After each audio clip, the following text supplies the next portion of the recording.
Hey guys, Jill here, Jill Fit Physiques with your weekly educational slash motivational video for Jill Fit Lifestyle. So this week I want to talk about something that I've been thinking about for quite some time and thinking about how when we move over to the ME Lifestylers Club, how we can make the psychology of change and implementation and behavior change a little bit bigger part of the puzzle piece. So here's the thing. A lot of times we think it's just about what to do, right? We just go, I know I need to increase my protein. I need to eat more vegetables. I need to drink more water. I need to get into the gym, 5 days a week. We know all this stuff, and yet a lot of times we can't implement it.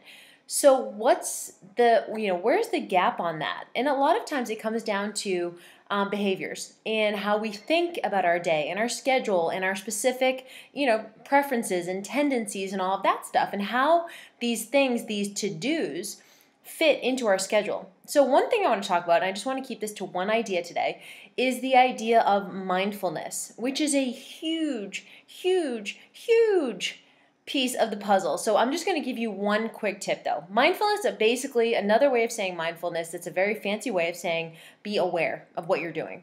Instead of kind of waking up and going through the motions and kind of grinding it out with your head down like this, instead I want you to think about being a little bit more aware and a little bit more conscious of your food choices. So we're not going to get into exercise, we're not going to get into sleep or stress or anything like that. I want to talk just about food today and mindfulness around food. So what does that mean?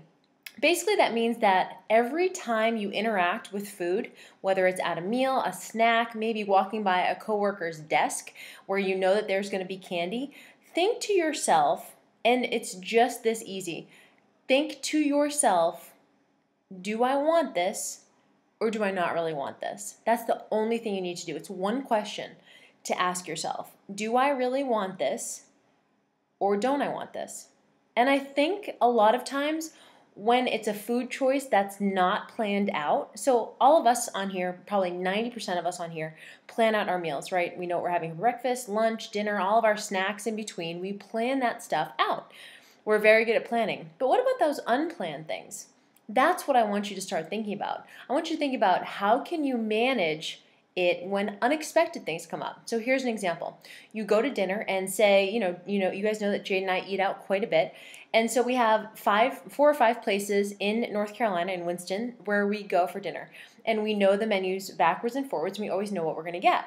However, the wild card comes in when they ask if we want bread, right? Because we're not thinking that. I'm thinking I'm having a salad with chicken and balsamic on the side, and I have what I'm going to have. But what about when they ask if you want bread? What do you do at that point?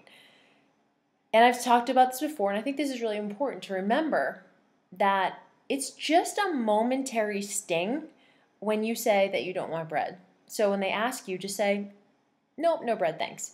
Honestly, get a Pellegrino or something like that to kind of get you through the next couple minutes. But the sting of turning down bread at dinner lasts maybe 10 seconds. After that, you're not even thinking about it.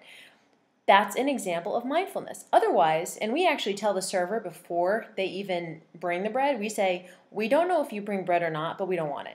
And we just say that, even if we do want it. Of course we want it. It tastes great. We definitely want it, but we don't want it. So we tell them right for it, and we just forget about it. We don't even notice that it doesn't come. So if you can have it off, and actually studies have shown that if it's not even on the table, you'll make better choices later than if it's on the table and you're actually resisting it the whole time. So preempt your server by saying we don't want any bread. Second thing at dinner is a dessert, right? Your waiter, your server comes over and says, would you like dessert? Momentary sting of turning it down. You don't really want it, right? You just had a full meal. You're actually fairly full, and you'll probably go home and go to bed after that. If you don't, and you still get home and you're still wanting something sweet, do some frozen raspberries or frozen blueberries or frozen mixed berries with a little bit of trivia on top. It's so sweet, and the momentary sting of saying no to dessert, and it's a mindfulness thing, when you say that, you don't miss it after you've said that, maybe 10 seconds. And then after that, you kind of forget about it. You write your check and you go home. So this is about mindfulness. We're going to get more into this when we go into the ME Lifestylers, because this is really the part that matters. I can sit here and give you tips and tricks and techniques and all that stuff, all the how-tos in the world. But if you can't actually do the program and do it consistently, then what does it matter? You can have all the knowledge in the world, but if you can't actually follow it, then what are we doing? So that's why I want to talk about mindfulness. It's a really simple thing. It's basically just going awareness of your choices throughout the day. And I don't want you to think about exercise. I don't want you to think about stress or sleep or anything like that at this point. I want you to think just about nutrition.